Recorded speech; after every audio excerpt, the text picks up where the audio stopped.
Menteri Pertahanan Prabowo Subianto kembali menegaskan alasan membeli 12 jet tempur Mirage 2005 bekas dari Qatar. Salah satunya untuk membiasakan para pilot TNI Angkatan Udara dengan teknologi Perancis.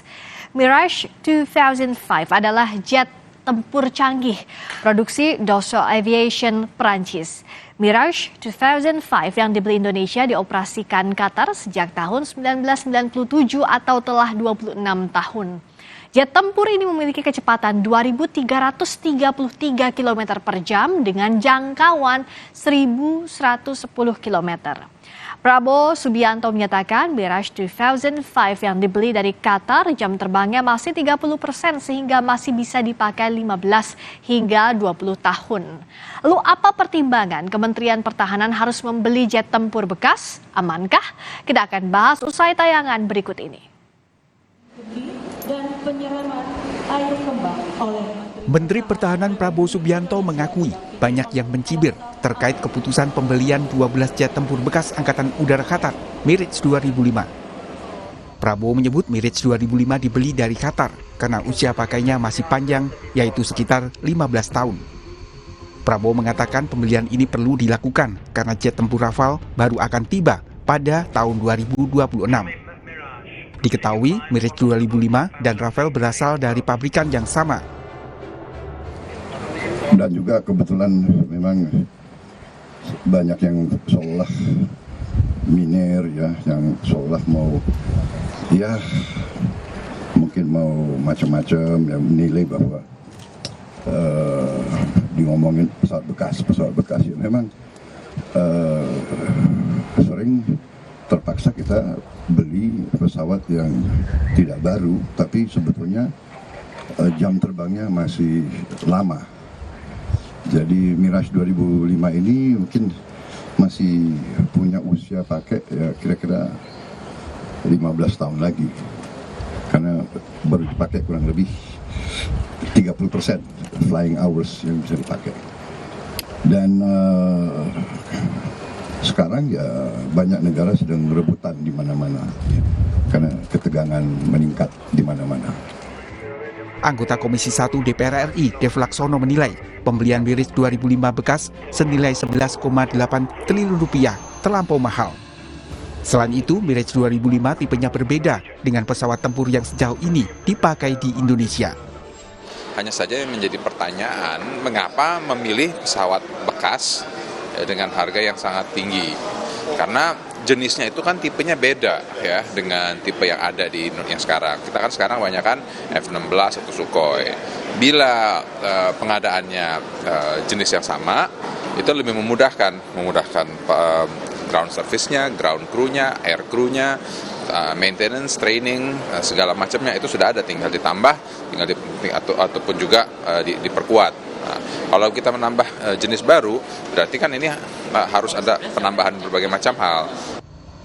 Sementara pengamat militer Khairul Fahmi menyebut pembelian alutsista bekas hanya menunda masalah karena ke depan akan berdampak pada membengkaknya anggaran pemeliharaan dan perawatan.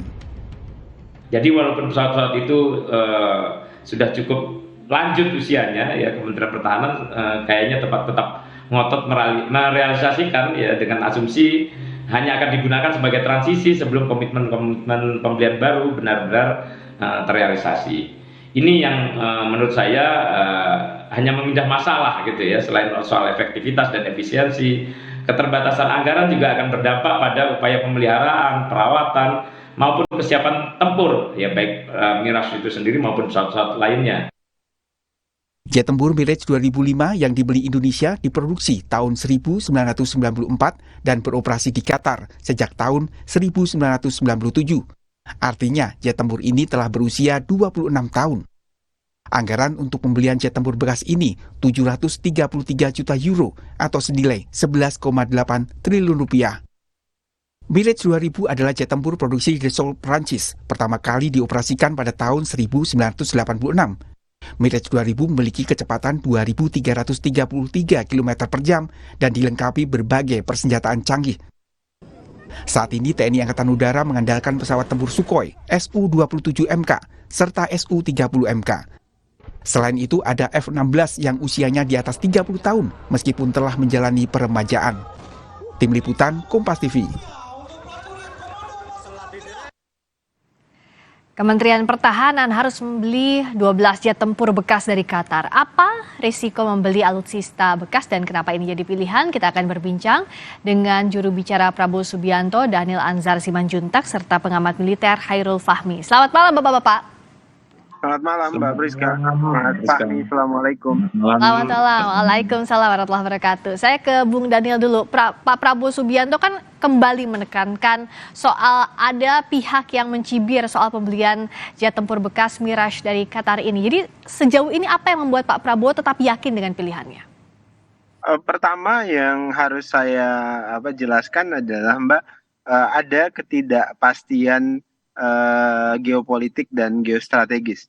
Itu tentu menjadi pertimbangan pertama ya yang harus diperhatikan, dan seperti dijelaskan oleh Pak Menteri Pertahanan Pak Prabowo Subianto kemarin, banyak negara juga berburu pesawat-pesawat tempur yang ready dan bisa digunakan sesegera mungkin untuk memperkuat pertahanan masing-masing. Nah, geopolitik dan geostrategis yang sangat dinamis tersebutlah kemudian salah satu variabel yang melatar belakangi perlunya kita memperkuat pertahanan kita.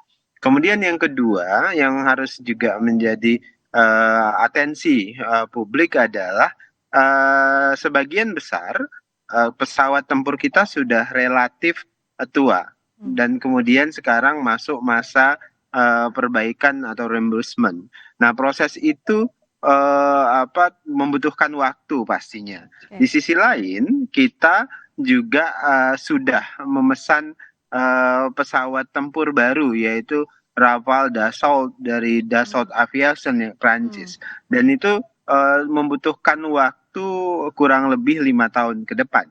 Nah, di tengah-tengah itu kita memiliki range waktu kekosongan ada dan penurunan kekuatan pertahanan udara, dan itu tidak boleh terjadi dan harus disegerakan diisi di tengah tadi dinamisasi yang tidak pasti secara geopolitik dan geostrategis, sehingga Menteri Pertahanan, Kementerian Pertahanan harus memastikan ada pesawat yang ready, dan pilihannya banyak. Pada saat itu pilihannya banyak, kan seperti sering saya jelaskan kepada publik, ketika kita ingin memiliki alutsista, apalagi dalam hal ini pesawat tempur, ada dua hal yang paling penting menjadi perhatian. Pertama tentu adalah proses diplomasi pertahanan. Kita punya uang, kita ingin beli, belum tentu mereka ingin memberikan. Nah, di sisi lain tentu spesifikasi dan kelayakannya dan kecocokannya dengan kebutuhan pertahanan kita. Oke, kita bahas satu-satu soal ini, Bung Daniel. Dari semua itu, Mbak, dari semua itu prosesnya, dan kita nggak bisa dapat A, nggak bisa dapat D. Akhirnya yang paling layak dan memenuhi unsur diplomasi dan macam-macam itu, salah satunya adalah Mirage 2005. Ketiga, tambah lagi Mirage 2005 ini paralel dengan pesawat tempur yang sudah kita pesan, yaitu Rafale Dassault, karena keduanya diproduksi oleh produsen yang sama, Dassault Aviation juga ya. Dan itu akan sangat membantu proses penguatan pertahanan kita di masa depan. Kenapa? Karena pilot-pilot kita itu akan terbiasa dengan penggunaan Mirage, dan kemudian nanti mereka tinggal beradaptasi dengan Rafale dengan cepat, karena kedua pesawat tempur tersebut sejenis dan memiliki produsen yang sama. Nah, karena produsennya sama dan ini masa transisi, Mas Fahmi, apakah ini jadi alasan yang kuat begitu? Akhirnya Kementerian Pertahanan membeli Mirage 2005 ini. Iya, ada banyak alasan yang sudah disampaikan ya tadi ya. Memang kita bisa pahami sih sebenarnya ya kenapa Kementerian Pertahanan membeli pesawat ini ya. Jadi pertama ini kan ada delay gitu ya. Ada delay yang menyebabkan adanya gap antara kekuatan faktual dengan kebutuhan. Nah, untuk mencukupi kebutuhan ini kita harus belanja, tentu saja idealnya beli yang baru, tapi apa namanya ruang fiskal kita terbatas dan kita juga sudah ya artinya baru pulih dari apa namanya dari pandemi dan ada kebutuhan-kebutuhan lain yang harus dibagi secara proporsional, sehingga ya pilihan pesawat bekas ini menjadi apa namanya menjadi pilihan gitu ya. Oke. Untuk mengatasi kesenjangan tadi, sekaligus apa sebagai katakanlah skema penyelamat begitu ya, Ya. untuk memenuhi tenggat waktu kekuatan apa namanya pemenuhan kekuatan minimum apa namanya kekuatan pokok minimum gitu MEF ya, yang juga akan segera berakhir gitu. Nah, saya kira sebenarnya kalau pesawat itu digunakan sebagai transisi nggak ada masalah. Cuman kalau alasan Mirage ini kemudian adalah paralel dengan Rafale, kemudian itu apa namanya memberikan kemudian adanya manfaat tambahan gitu. Saya kira ini kan dua pesawat dari generasi yang berbeda ya. Oke. Namanya dua pesawat dari generasi yang berbeda, sehingga kemudian secara apa namanya teknologi, fitur-fitur kemampuan ini juga berbeda walaupun satu pabrikan gitu ya. Jadi kalau ini diklaim sebagai bagian dari transisi adaptasi teknologi Dassault, ini saya kira kok masih agak jauh ya. Kita masih banyak kebutuhan juga nanti terkait pembelian Rafale, kecuali ada bonus, ada manfaat tambahan lain ya, misalnya yang dimasukkan dalam skema offset terkait pembelian Mirage ini, dan kemudian Rafale yang kemudian saling menunjang satu sama lain, sehingga apa namanya ini menjadi benar-benar menjadi paralel. Oke, apa yang membuat ini paralel, Bung Daniel? Kalau kata Mas Fahmi mengisi kekosongan, iya. Tapi kalau untuk teknologinya dibandingkan dengan Rafale, jauh pembuatannya pun. Iya, tadi saya sebutkan ini akan memudahkan adaptasi penggunaan Rafale, karena ya tentu Rafale akan jauh lebih baik timbang Mirage 2005, tapi kemudian ini kan dari pabrikan yang sama, sehingga tambah lagi kan dalam skema kerja sama kita ada pelatihan untuk pilot, ada offset dan macam-macam, dan sehingga itu akan sangat memudahkan proses apa namanya adaptasi teknologi dari Mirage ke Rafale Dassault. Dan itu akan sangat membantu. Itu yang pertama, Mbak Friska. Kemudian yang kedua, Mirage 2005 ini kalau dilihat dari life cycle-nya itu rata-rata sekitar 7.000 flying hours. Sedangkan Mirage yang kita beli ini rata-rata flying hours-nya baru sekitar 1.800.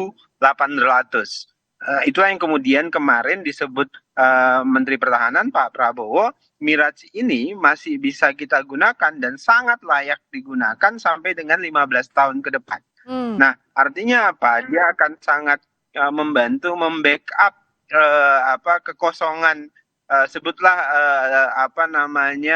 gap waktu sambil menunggu Rafale. Ketika Rafale hadir, maka tentu ini akan sangat membantu juga memperkuat pertahanan udara kita. Jadi